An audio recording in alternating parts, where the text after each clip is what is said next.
All right, welcome everybody. Excited to have you all here for this panel discussion.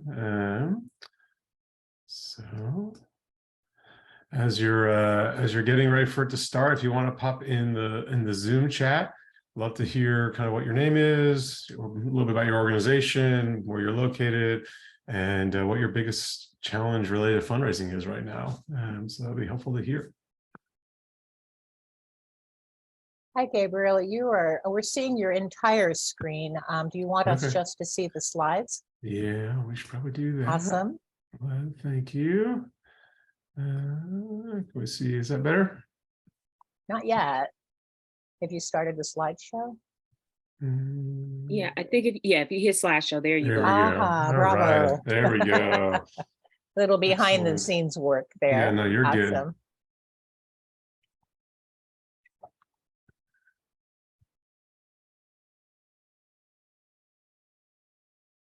All right, we got about 1 more minute. So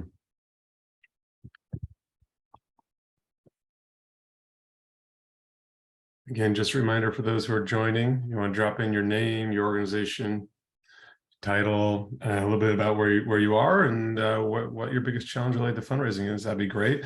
And at the same time, while you wait, here's a $50 off coupon if you happen to do an annual plan with Instrumentl. So always good to have that in the back pocket as well. So.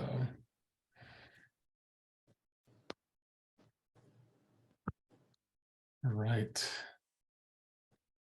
So just a reminder, it is being recorded today, and we will follow up with the recording afterwards if you want to share with any of your colleagues. If you have questions as we go, if you want to add some hashtags, and I'll show here like this in the chat, this will help make sure that I actually get to see what you're seeing and call out the questions. My name is Gabe Harkov. I lead the sales team here at Instrumentl. So it's a pleasure to have you all here. It's one of our standard free webinars that we offer. So definitely, if you found this one, you might be interested in some of the other ones. We have some great topics. I don't know if any are as topical as this right now with what's going on in the world, but there are lots of great things that we present on related to grants and institutional fundraising. So just going to pop forward here a little bit. Again, just as a reminder, we're going to talk about how to fundraise in a recession. And we've got some awesome panelists here that I'll introduce in just a few minutes. So a little about Instrumentl. We help over 2,100 nonprofits right now in finding, tracking, and managing their grants. And, so that means we're hearing every day of kind of what their challenges are and hopefully giving them a nice solution from an institutional fundraising side. One of the things our customers love about Instrumentl is the efficiency we provide. They say they save on average about 3 hours a week, and they can really significantly increase that grant application output, often as much as 50%. So a little bit about Instrumentl. I promise to be brief here, just in case you haven't heard about us. One of the core things for Instrumentl is helping you find the best fit funders. So we have over 1,200 active RFPs, active grants on the platform. We have a really special algorithm that helps match 24/7 against those. So you always get weekly updates. If there's anything new that comes in, if a deadline changes, all that stuff is there. And if you might see with this green save button here, you can save them to your tracker, which we'll talk about here in a second, to make sure you're keeping everything kind of organized in your institutional funding world. One of my favorite things, so I worked in the nonprofit space for a while. I would have loved to have had this data of like, what is actually the right way to apply to these grants? How much? Are they open to new grantees? So we help you prioritize faster. We dig into the 990 data for you and we analyze it and give you some good key learnings. We also make it really easy for the team to collaborate. So you might have board members, you might have other development team members who might be a part of your grants process. So again, we can assign tasks, milestones, we have notes, keep documents in here, again, making sure everything's organized. And then we have a tracker where you can see kind of where everything lives, what stage they're at, what we've been awarded, maybe what's out and we haven't heard about yet, as well as our calendar view and reporting tool. And again, everything you might need from an institutional funding standpoint to make sure that, again, you can apply to some more grants and win some more funds, which helps fund your mission. So yeah, with that, I'm going to introduce our panelists here. So I want to make sure I pull up the bios and get this right, because some really great folks talking to you today about fundraising in a recession. So we'll start with Marin Base, right? Get the name right. So sorry. Marin. Marin, sorry, I'm so sorry. Marin Bays Okay. has been on staff grant writer, a grant consultant. She's won over $42 million for her clients over 10 years. She's a grants trainer, a grants reviewer, an author, a speaker, a mentor, a coach, and even starting in 2006, a grant maker. So this background brings a unique insider's perspective to the practical, inspiring trainings on healthy, successful grantmanship that she shares with thousands of people each year through her Grants Magic U. And you can go there. I'll put the link here in the chat in just a second. So then we have Cherian Kashi, who is a certified fundraising executive, a chartered advisor in philanthropy, and Association of Fundraising Professionals master trainer. He is the Chief Development Officer at the Endowment Partners, an investment management firm that solely works with nonprofits and foundations. In addition to 25 plus years of fundraising experience, he serves on numerous boards, including as the Vice Chair of Professional Development on the AFP Global Board. And then we have Shalia Phillips, who is the founder and principal consultant of SMP Nonprofit Consulting. As a servant leader, she has dedicated herself to the growth and development of nonprofits over the past 6 years. And she secured and co-authored over $3 million in grant awards for youth development, education, and health programs. And she's also a grant reviewer for federal agencies such as the Substance Abuse and Mental Health Services Administration. So yeah, I'm really excited to learn from you guys today. I feel like we're all going to hear some great advice in what seems like it might be a little tricky time. So before we hop in, we've got some panel questions for the panel ready to go. So we'll go through that discussion. And then, like you said, I'll be looking at the screen at the questions to make sure we get that answered as we go. And then we'll spend some time on those at the end and hopefully give you some good advice as we go. So I think the first place we want to start here, let me turn off the screen share. Let's see. Sorry, my Zoom has gone there. Is talking about where we are today in terms of the economic situation. So yeah, Marin, would you like to take that for us? Yeah, why not? Just jump right in, right? Yeah. Where are we today as opposed to yesterday or a week ago or 6 months ago? If you ask 5 different economists this question, you will get at least 5 different answers. And I think it's safe to say 2 things. First, that there really is very little that we can say with certainty about where we are today on the current economic environment and where it's heading. And I don't say that glibly either. That is my honest response to this very big question. And number 2, that there really literally has never been any degree of quote unquote certainty in the economy that we inhabit as members of the grants community in what I call grants world. You know, that said, I've been doing grants work for over 35 years. That goes way back to the Reagan era. And many of you weren't even born yet during the Reagan era. So I was there through all of the tumult during the Reagan years. There was the 2008 recession, the massive Great Recession of 2008. There have been all the ups and downs and twists and turns of the last several years. I will say, and again, I'm just taking a very macro view, generally the arc is always like this. So there are ups and downs that flow gently over time. It's been a little bit more like this the last couple of years. And given where we are in our political environment, I don't think we can say with any certainty what's ahead. So I'm really looking forward to exploring what that means for us in the nonprofit world going forward. And I think that's probably a good place for me too. Oh, and I also want, it's easy to forget that the US economy is part of the global economy. There is no clear separation between what happens in the United States and what's going on in the world, the larger world around us. So just to set the scene and get us thinking big, I think those are some good points for us to keep in mind. Okay, awesome. I don't know if Cherian or Shalia, do you have anything to add to that? No, I agree. And I think I've heard it once before that we're in a recession that no one wants to call a recession. So as Marin mentioned earlier, depending on who you talk to, everyone has a different perspective on where we are right now, but the writing is on the wall. So the stocks are down, inflation is up, remote jobs are declining, and just overall workforce is in a real strange place, although I would say that the demand hasn't changed. So we're just in this space of, regardless of who you talk to, that we should all be paying attention, but not panicking. So that's what I'll add to that. That's great, and I would agree with my colleagues on that. I think what's helpful for you all in the nonprofit world, or as Maren mentioned, in grants world, particularly when I was writing grants or managing grant portfolios. The thing that I would be looking at is how is this going to affect the ecosystem?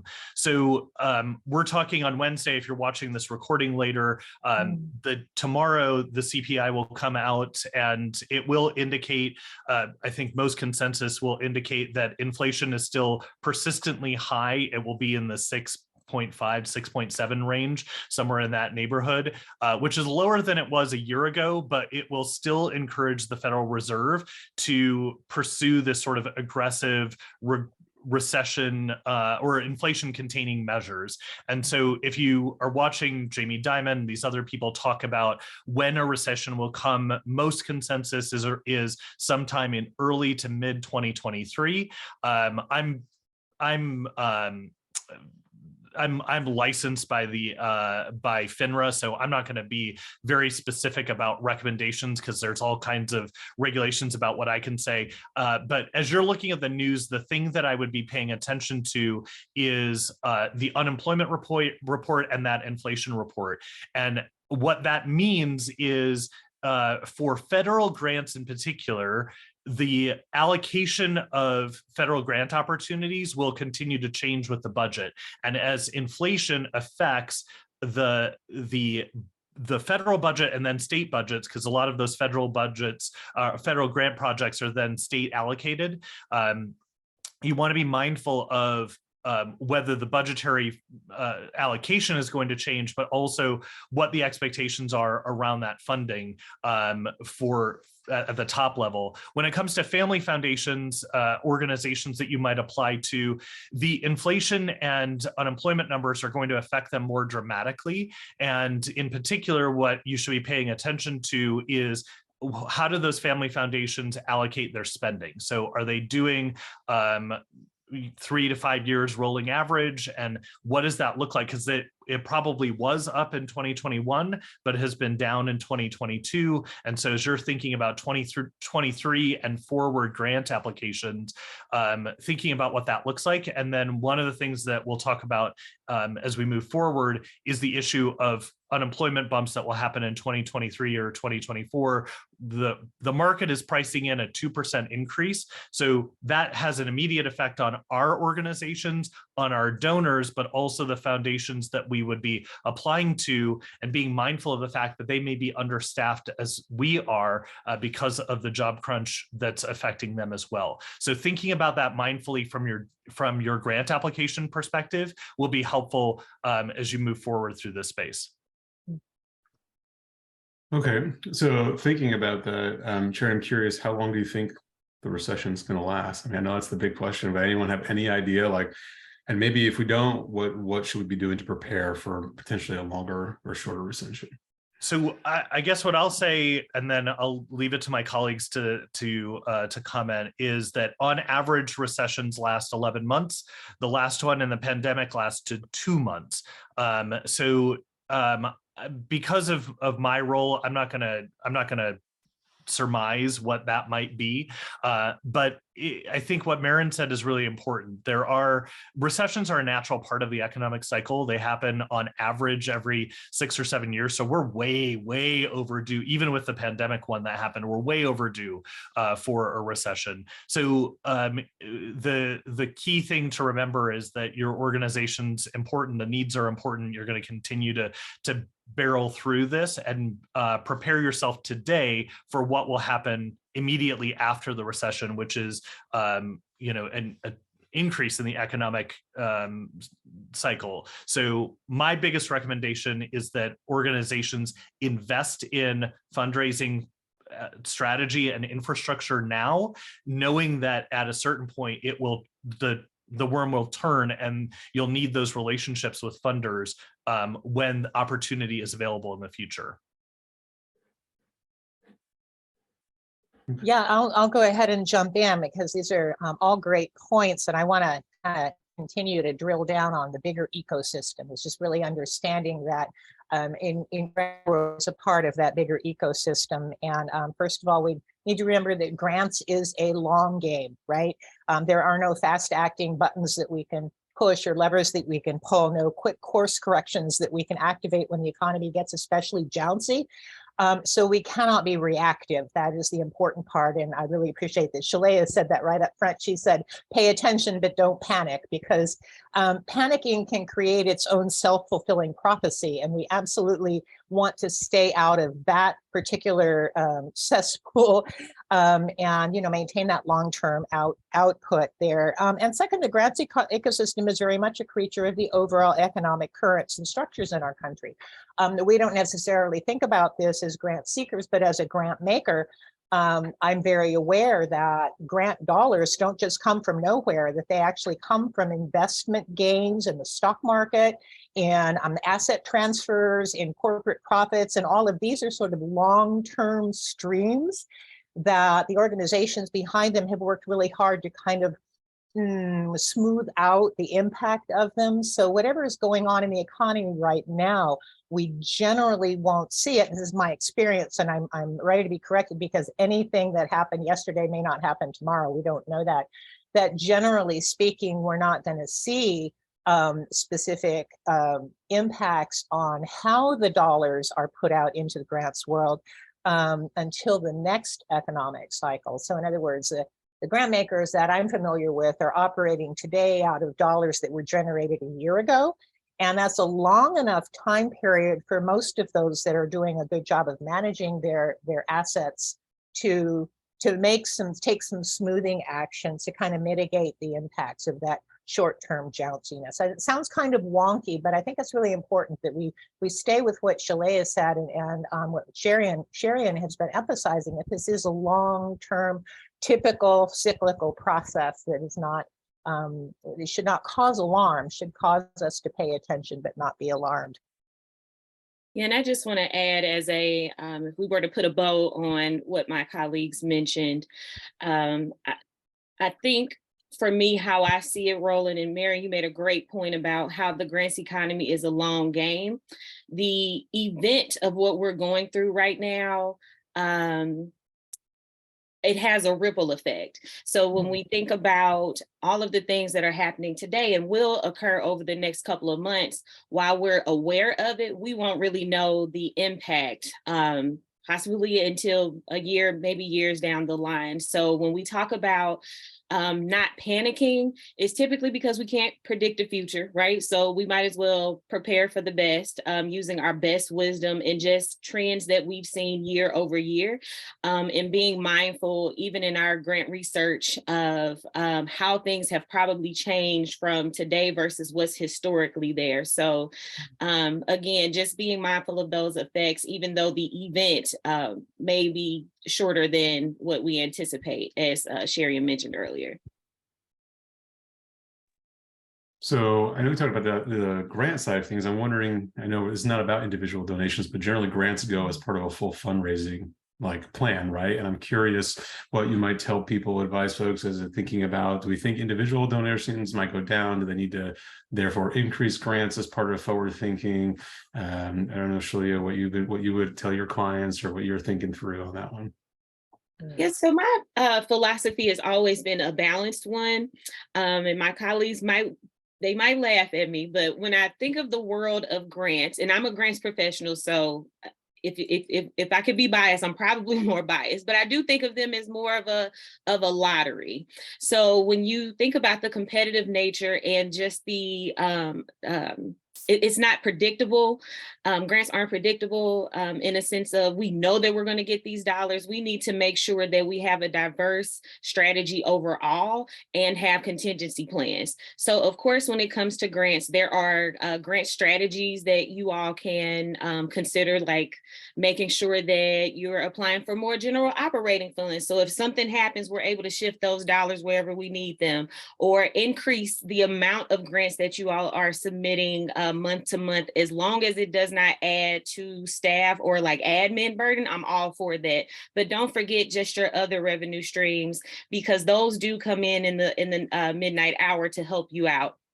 Particularly around individuals, while those will be, or we anticipate those to be impacted, they're still there. And while we're in times like this, economically, it's not the time to be modest, rather with your individual donors or your grant funders. So it's a time where I think if in just full transparency, that those who are focused on being holistic in their fundraising, they're going to prioritize those relationships, regardless if it's an individual or an institution, and not be modest and be very forthcoming with, hey, we have some needs, how can you help, and see where they go. So I don't want to suggest a certain strategy over another, but just be balanced and see how that works for your organization, because there's no one size fits all or one answer to help you ride the tide. I love that. I love that you end on the image of riding the tide, because the image that I like to bring forward in this kinds of discussions is about how we steer the ship.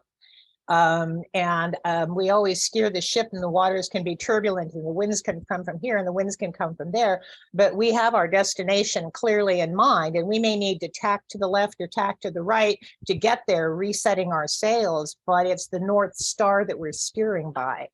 And this is not at all sexy, but what I say this and what I teach all day, every day, is that healthy, sustainable, successful fundraising and grant seeking is simply a function of healthy, sustainable, successful nonprofit management. And the principles, the foundational principles of a healthy, sustainable, and successful nonprofit are, to me, always the same. And this is the time not to abandon those principles in favor of some short-term, reactive strategy, but instead to double down on mission. Stay clear about your organization's mission, number one. Number two, double down on collaboration. This is the time to get really, really committed to looking for ways that we can leverage what we have by working together with others in our community. Number three, planning. You cannot abandon planning at all in this point in time.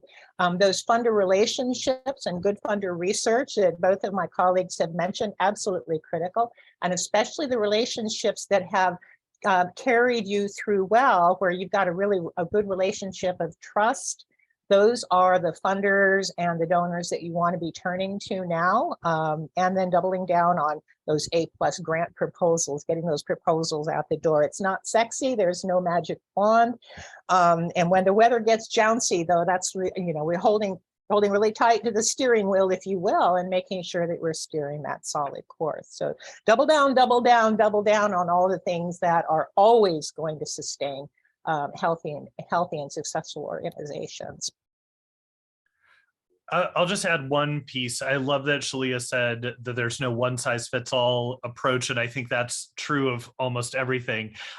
So as you're thinking about grants is not one thing, right? There's not one type of funder. So it's important to do some segmentation work on whether that funding entity has headwinds or tailwinds. And as coming back to Gabe's question around individuals, our firm's a member of the Giving Institute. If you haven't seen the Giving Institute data so far, I would recommend that you take a look at it. What it tells us is that, in particular, individual giving has continued to increase over the last several years, but the number of donors who are giving is decreasing. And Nathan Chappell has a new book out called Generosity Crisis that addresses that. Would encourage you to pick that up as well.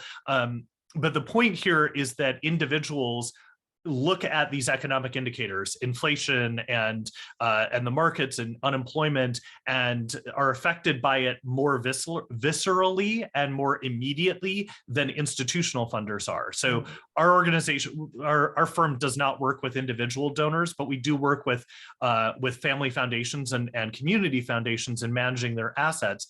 And so some of those funding structures, their spending policy, happens in advance. So federal grants, state grants, obviously, that funding has been allocated. So it's there to be spent, and it's there for that purpose. It's not fungible. So if there's a NOFO that says $30,000 or $300,000 or $30 million is available, that's what's available, and you can apply for that. And so I would absolutely encourage you to do that and pay attention to that. But when it comes to family foundations, they have, as long as they're meeting the legal requirements, there may be more kind of personal reasons around their spending policy and how they allocate that. We try to have those conversations with them on a more strategic level, but in general, foundations between 2009 and 2018, funding levels from foundations was around 5.4 to 5.8%.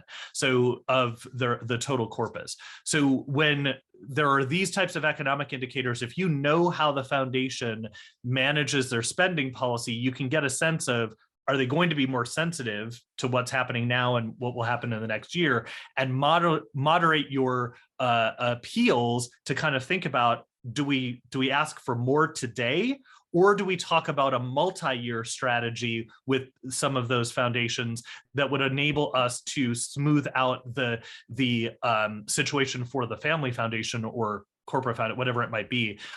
So one of the strategies that we've talked about with our clients is actually asking for stair-step funding, because we know that a recession's happening at some point. I mean, I guess I shouldn't say we know, but we anticipate. So maybe ask, like, if your total need is $500,000, maybe ask for $150,000, in 2023, $250,000 in 2024, and from there, so that you can create sort of a stair-step multi-year relationship that accommodates where the funder is and your overall needs. Just one idea to throw out there, if that's helpful. So yeah, I think that's a great kickoff to kind of, as we're looking at what's coming. We talked a little bit about preparing, and we also talked a little bit about, we don't, grants generally are a little more maybe or even over time because this money's coming from different periods. So like, if I'm a fundraising professional or I'm a grant writer, what should I be doing now? What should I be telling my organization now, to make sure that we're all prepared and ready for what some people in the organization might be thinking is going to be very rocky for all this. So I don't know if anyone wants to grab that. I can certainly tag somebody, but anyone on the panel want to pick that up and tell us what you think? I'll start. For me, the main priority is to, as Maren said, double down on those relationships. I have a dear sister in the work, and I hope she doesn't mind me sharing this with the group. But she tells me all the time that the real money is in the behind the back door. So when you have those relationships with grant makers, and I've had this in my own personal experience when I was in the 9-to-5 side, is that sometimes we had grants that came through without us applying, without it being on the website, simply because they were familiar with us, our work, and actually had opportunities to be boots on the ground with us. So when you create environments and really cultivate those relationships with grant makers, you'll be surprised how they can come through for you outside of their general cycles. You just never know where their dollars or where they may get extra dollars from and how they can benefit you. So if you were like me and afraid to cultivate relationships, now is the time to overcome that fear, because it will not only benefit you professionally to grow as a grants pro, but it'll also benefit your clients and your organization overall. So reach out. Instrumentl does a really great job at giving us like a who's who, and see who's in your network, whether that's through social media or through your board or your staff, anyone, so that you all can make these warm connections. Or if you have folks who have been down with you for years, again, I'll repeat what I said earlier. Don't be modest, be completely honest, and see where that goes. You'll be surprised how that'll turn out as a win for you. I'll take that. You teed that up perfectly for me, because as a grant maker, I can speak from that perspective. As I am stunned how few people actually do take the opportunity to reach out and have conversations with the people that you're asking for money. And it always struck me as a little bit strange. Why would there not be any attempt to at least establish a connection, not become best friends? That's not what we're talking about, but you're a representative of your organization. And what I, the grant maker, am interested is truly less about your organization and more about the work that you're doing in the world, because that's what you're asking me to invest in through you. So we are truly prepared to partner with you in creating change in the community in a certain way. And I think that partnership, if you can get over your fear of talking with somebody who supposedly controls the the money. That isn't, the power is not in the money. The power is in the muscle on the ground. You've got the muscle on the ground. You've got the know-how. You've got the community connections. You know where the needs are. All we're doing is sitting here with some money that we need to get out the door because otherwise we're going to be, taxed on it or fined or something.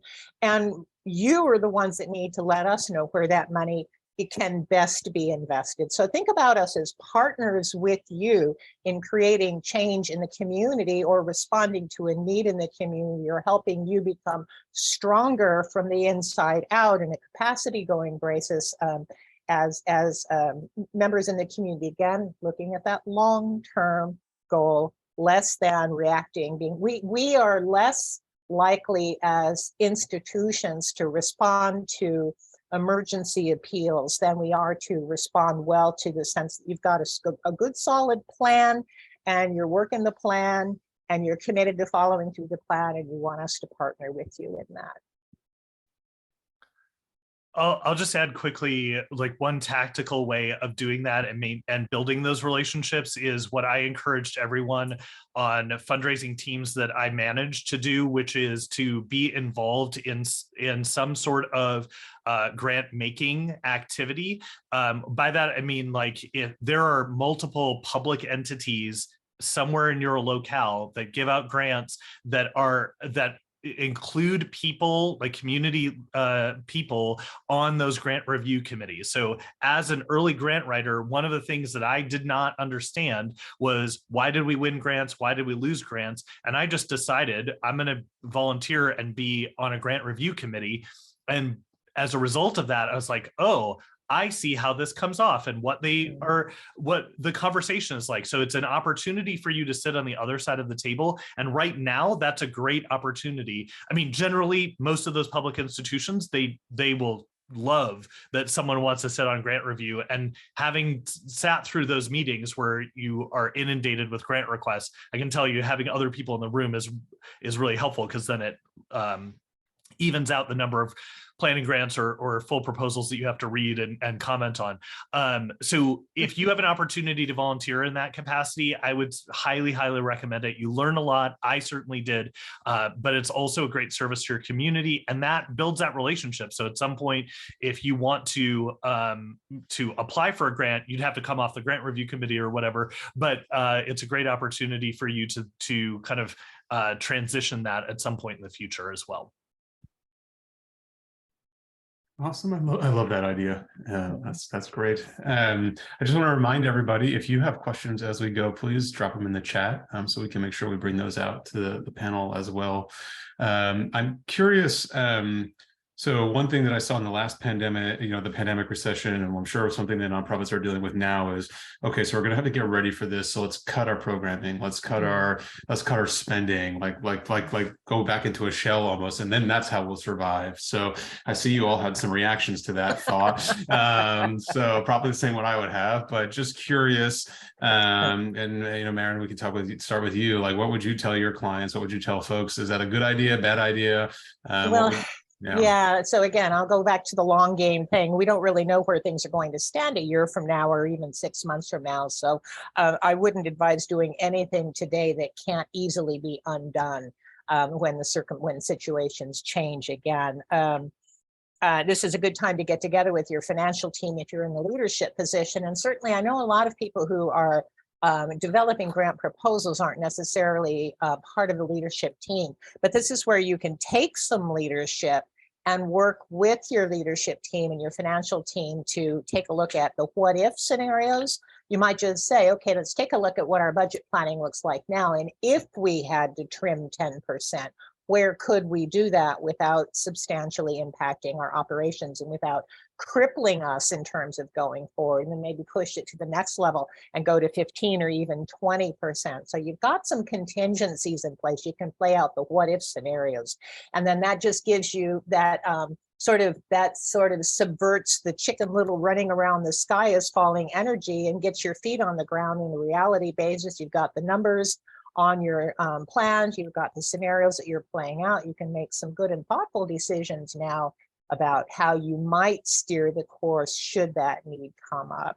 And again, just really be investing on doubling down on those internal infrastructure things that really go to the core of the strength of your organization. Never forget to continue investing in partnerships and in planning and in collaboration and in the mission of your organization. And I know it sounds very general, but I imagine Shalea will have some specific tactics that she can add to flesh that out a little bit. Yeah, I just want to add, well, first, let me answer your question, Gabriel. No, absolutely not. I think that goes towards just that going into panic mode, right? So when I think about nonprofits and their programs, I think about just the heart of what you do always meets a demand. And in times like these, the demand tends to increase. So I'm always for serving people is why I got into the grants profession, right? And I think to Maren's point, we have to double down on our infrastructure to see where are our opportunities to save more money. How can we partner with other folks to do our part in resource sharing? And then what can we do that's innovative? So maybe it's not a question of cutting our programs, but are there ways that we can do it differently and still serve people in excellence? So times like these really help us think outside of the box. I'll tell you that as a business owner, we find different ways to do things. So it requires a level of wisdom and discernment to know what can we do differently without cutting off our ties to our program and putting our community in an interesting space. So I fully agree with my colleagues on don't underinvest. And I think in particular fundraisers and specifically grants professionals get the short shrift when economic cycles when boards and senior leadership look at ways of cutting organizations. That's when staff gets cut. I'm super biased. We talk with our organizations, with our clients a lot about change management during this time and what are smart investments and what are disastrous investments. And I would point to the research. If you haven't seen this article in the Chronicle of Philanthropy, I'm very biased because I was the former chair of Volunteer Iowa, which is our state CNCS, and they were very represented in this article that references the research from Fidelity Charitable that says that during the pandemic, a lot of organizations got rid of people who managed volunteers. And what we know to be true is that volunteers make really great donors. And if we were to extrapolate that out, and what we do when we talk to boards is to say, when you cut fundraising staff, when you cut grants professionals in particular for you all in this audience, what you end up doing is creating a knowledge deficit and a strategy deficit in the organization. And this article does a really great job of indicating when we didn't have volunteer management and we didn't engage volunteers, it really crippled organizations. So the main thing that I want to encourage you to do is really print that article out, share it with your internal leadership team, and remind them that as we go into these situations, we have to be very mindful about, if we do cut, what we are cutting out of our budgets, and make strategic investments in those long-term relationships, both in terms of institutional knowledge internal to the organization, but how are those community relationships managed so that we maintain them. Because eventually we will come out of the recession for sure, that I will say without equivocation. We will come out of the recession. We will need funding again, and funding will be available again. So we want to make sure that we're mindful of how those pieces come into play. And if you are rehiring for a grants professional after you have gone dormant for several months or maybe even a year or more, that's going to, as Maren pointed out, these are long-term, long cycles. So if you're starting that cycle again after reducing staff, it's going to be even longer a longer road to recovery. So I would encourage organizations that are thinking about cutting to be very, very judicious about what that looks like, and and don't cut off your nose to spite your face. Isn't that the idiom? Who knows? You got the idea. We got a number of requests for that particular article. If you have a link there, you can share. I do actually. I'll throw it in the chat. And something I was thinking about, and I know we got some great questions from the crowd as well, was, okay, so we don't want to maybe stop the spend, right? We don't want to collapse into a ball, but maybe there's opportunities that we can identify that are new that'll kind of spur growth or make us more able to win grants, right? So there's something that we can do, and how do we identify those opportunities, or how do we have those conversations internally? And I don't know if either of you have seen that, and if you've seen that in the past, it's kind of like using the recession, we'll see which way it goes, as like almost an opportunity for growth for the nonprofit. What's really interesting, it's that sparked a memory of, because we've all been through something very similar through the pandemic, which is really unprecedented in our lifetime. But from an economic perspective, it is sort of the ultimate jouncy economic experience, right? And one of the interesting things that I found was that while people weren't able to work in their traditional modes, there was a lot of opportunity for them to double down on their training. So my business actually took off in a nice way, because that's all I do is train, teach people, share information about how to be more successful in healthy grant seeking. And so that would be an absolute, this is a great opportunity to build that internal capacity and knowledge base and skill level, not just in, not just vested in the one grant writer I call, grants girl or grants guy, that everything that grants goes to that person, nobody else, but the entire leadership team develops a more robust understanding of how grants really work. And I don't mean just filling the blanks on an application, but the entire economy and how much the leadership team as a whole has to do with the health and success of that entire fundraising / grant seeking function. So in addition to doubling down on the 5 principles that we've been talking about all along, this is a terrific time to double down and get some really good, solid skills and context training in these exact issues. And you've got, great people right here in front of you on the screen today that are a part of that, can be a part of that process for you. And I just want to piggyback off of Marin's point. What came to mind while she was speaking is that pressure tends to show out the cracks in your foundation. Yes. So one of the things that I noticed at the beginning of the pandemic is just, how can I be more efficient in my writing? Like, the deadlines are not going to stop. At that time, I was the grants girl at an organization. So everything came to me, and y'all can imagine how much of my hair came out. Just with the increase in opportunity. So not only did we have our regular grant cycles, we had COVID response funds, and everyone was just being extremely generous. We didn't know how this pandemic was going to actually turn out. So when I came to the consulting side, training and capacity building was foreign, but I'm learning, similar to Marin, is that that's what a lot of organizations want, especially if they aren't in a position to afford a done-for-you provider.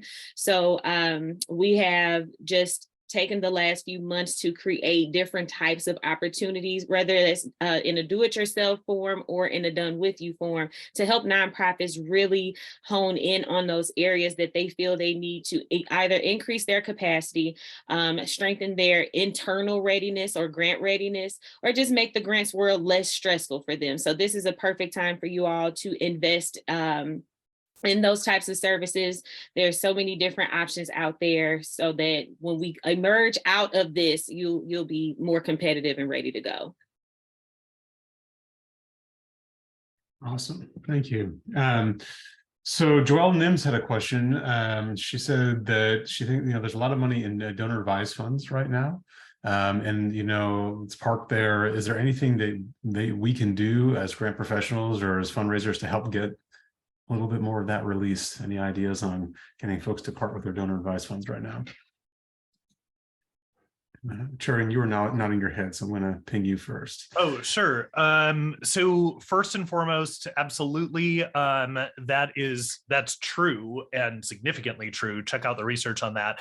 The first thing that I would say is you got to make it super easy for people to make gifts from their DAFs. So if you don't have a DAF widget on your website, that's one way of doing it, especially if you know that you have people who have DAFs in your community, in your donor community. The other thing is to be proactive about letting people know that they can make gifts out of their DAFs directly to you. And that's a great option because that money has already been given. They've already gotten the tax benefit and whatnot.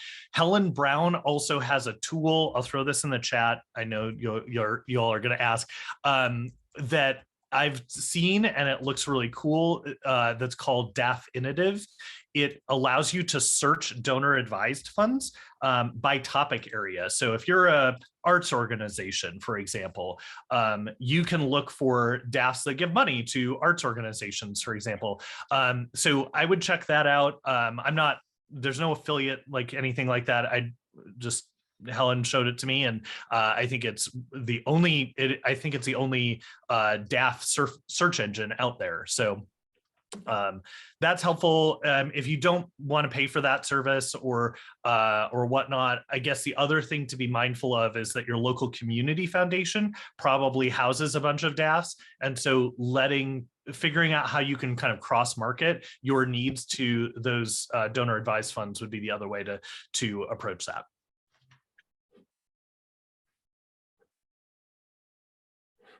Okay, awesome. Had some other questions in here. I'm going to combine two into one. So we have someone who's wondering, newer to grants, like where's the best place to go for training? And obviously I'm biased to say Instrumentl, but I know there are lots of great resources out there. And then the second question, which I think kind of goes hand in hand, is, how do we find maybe a help from the grants writer, like a contract grants writer or a staff person who's a grants writer to help us win more grants, because that's something that they don't necessarily have right now. So I don't know, Shalia, if you want to start, kick us off on this one, and then we can go from there. Absolutely. So I'm going to I'll go back to the basics with this one. We just had a chat last week with my social media community about, if you're looking for a grant writer, here's a few things that you should do first. So the number one thing that I would suggest is that you check your organization's grant readiness. So that's just a simple way of saying, what's your organization's capacity to find, write, win, and manage grant awards? Now, for the sake of time, I can't get into all of the nuts and bolts, but a skilled and ethical grants professional will help you check your foundation to just see, one, do you have the capacity and are you competitive for grants? That's the first and foremost thing, okay?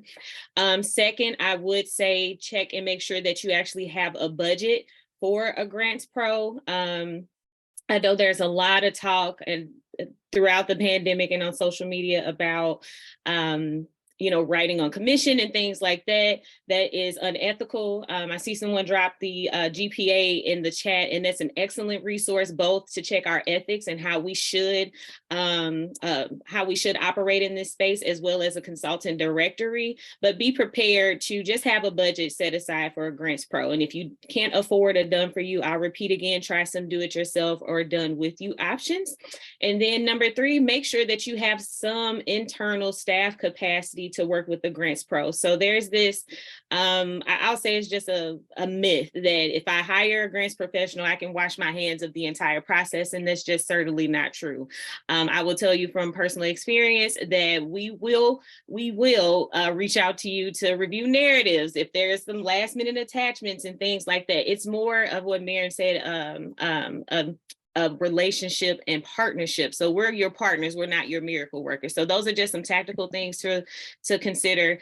And again, if you want to either reach out to some folks on the GPA, please, in addition, reach out to Maren and myself, and we'll direct you to the right place. All right. Maren, Sharon, any other thoughts on that one?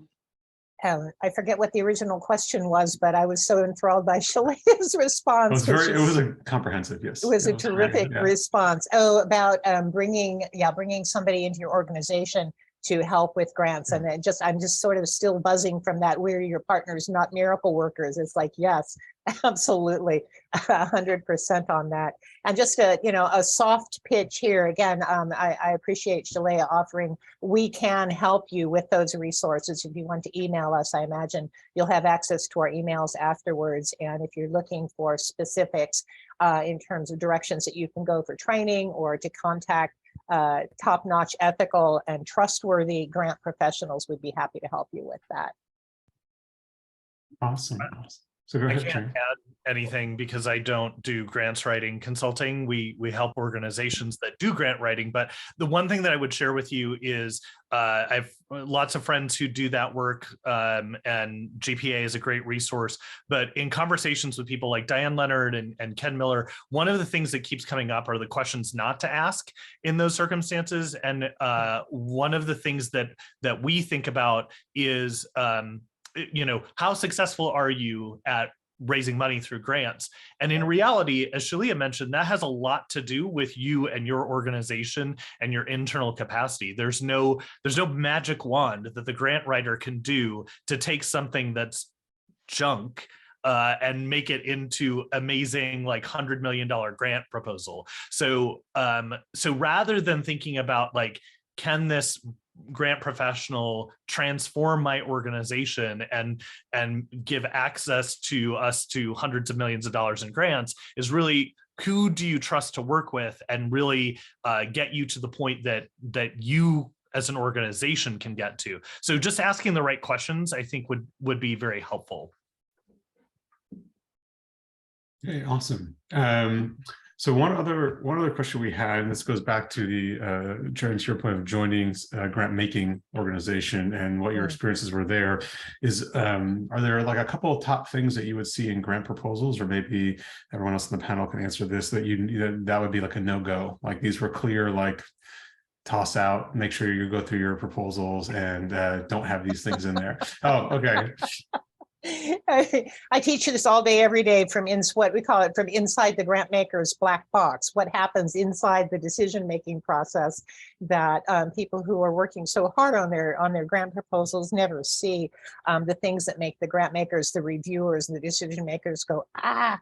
And I will say the big thing is, if you are not writing your grant from a plan that's already been developed independent of the grant proposal, your grant proposal is going to sink down to the bottom of the pile, because we can spot right away. It's like, this looks like they were just, you know, sort of spaghetti throwing things in response to the questions.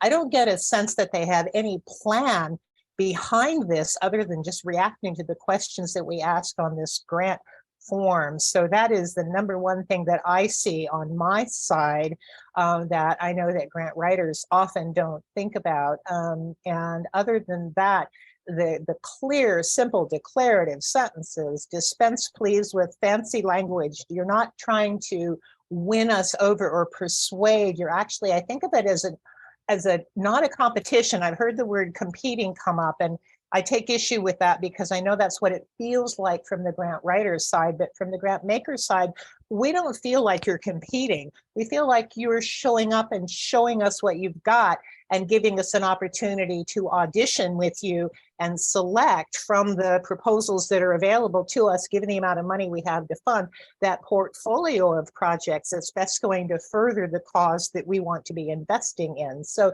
there's a different dynamic when you're thinking about writing a proposal as trying really hard to pull the levers and push the buttons and make somebody change their mind, which is very manipulative, versus simply saying, let's just show up and show you what we've got, tell you who we are, tell you what we're doing, tell you why that work is important, tell you what our plans are, and show you exactly how we'd love for you to partner with us in moving those plans forward. It's a really subtle, it feels like a really subtle thing, but truly it comes through on the other side in the proposal so loud and clear. You'd be surprised how many proposals get set aside because these guys are just trying to manipulate us. And I don't really trust them as much as I do these that are just showing up and saying, here's what we're planning to do. You want to be a part of this with us? That's my plea. I have an opportunity here to speak from my heart as the grant maker, and also The best advice I ever got as a grant writer was from a program officer, a federal program officer, years and years and years ago, who just been through a week of apparently, I don't know anyway, but I called with a question about the RFP that we were responding to. And he said, before I let you go, I have one thing to ask you. And I said, oh my gosh, what's that? What are you asking me? And he said, please, whatever you do, do not under any circumstances send me another dull, dry, boring as bone dust grant proposal. I spent the entire week plowing through stacks and stacks of dead, dull, boring, dry as bone dust proposals. Please, will you simply make your proposals sing, S-I-N-G. And it's like that has infused everything that I've done ever since 30 plus years ago and everything I teach as well. So I have the opportunity to share that with you. And Gabriel, I'm so glad that you asked that question from inside, from the other side of the grant review side. We're plowing through dozens, maybe sometimes hundreds of proposals. Yours will stand out if it sings, if it's clear, and if we can tell right away that you've got a good solid plan behind it. Awesome. Really quickly, Marion, we call that you can't pull on heartstrings alone, but you'll win grants by the vision you can articulate. So make sure that when you all watch the recording, write down everything that Marion said, because that's the real deal of Holyfield in the world of grants, making sure that you actually have a plan and not throwing emotional language and fluff in there. So yeah, I agree. I don't have my pom-pom today, but if I did. It's different with individual donors. I understand there's a different dynamic in terms of relationships with individuals, but we're talking about grants, and that's what I can tell you about that process. That said, it's really interesting because there are certainly grant organizations where the decision can be made by a single individual based on their own whim or their own preference, and they can come in and an entire decision-making process could have been gone through with the community team, and the family member who sits on the board of that family foundation can come in and say, I don't like any of this, I'm gonna have the money go here. So there's all those dynamics that happen behind the scenes that we as grant writers don't have any control over. So there are no buttons or, that you can push and levers that you can pull that are going to reliably result in anything, but we're giving you the good, solid, these are always good strategies and foundational principles to be paying attention to. I think it's really important to experience this for yourself because, and like I said, there is a state service commission somewhere near you where you can volunteer to be on grant review. And the dynamics at play at that room obviously change based upon the people who are in it, but it is fascinating. And so what Maren just said about like family foundations, very much true, right? You can have someone who's dead set on funding a particular project or proposal, has some relationship, and because of their relationship with that happens or it doesn't happen. I think that's also true, sadly, on some of these community review boards. Someone has something that they're really willing to go to bat for and advocate for versus not. And I think it's helpful, going back to what Shalia said of there's no one size fits all. It's just sort of experiencing that in your community. So if it's a community foundation or a United Way or some other organization that's giving out grants, being thoughtful and mindful of who those people are in the room, what are the things that they care about, building those relationships, and then as you are able to volunteer and experience those things, would just encourage you to do it. Okay, awesome. Well, I think that's a really excellent place to stop. I know I learned a lot, so thank you to our wonderful panelists for all the expertise that you guys have shared with us today. I am going to drop a quick link in the chat as well. Instrumentl does offer a 14-day trial, so it is something that I would say is a great way of getting a tool and seeing if maybe you can find some ways of helping over the next few weeks and months as we go through this fun economic times. We have a couple of awesome other webinars, workshops coming up, 5 steps to perfect post-award grants management and project budgets, what to do and what not to do. The RSVP is right here at the bottom, and I will drop that in the chat as well here in a second. And then, just a reminder, we have a 14-day trial. Thanks for joining today. We do offer $50 off if you do monthly, or 2 months off if you do annually with our plan. So yeah, thank you again, everybody, for all your help, information, all the questions, the interaction. I thought it was a great session, and I hope you all have a great rest of your day. Thank you so much, Gabriel, for facilitating this awesome session. And to my colleagues, it was great to pick each other's brains. Yeah. It was terrific. The time just flew by. Thanks, everybody. Thanks, everybody. Thank you, everyone. Bye. Bye-bye.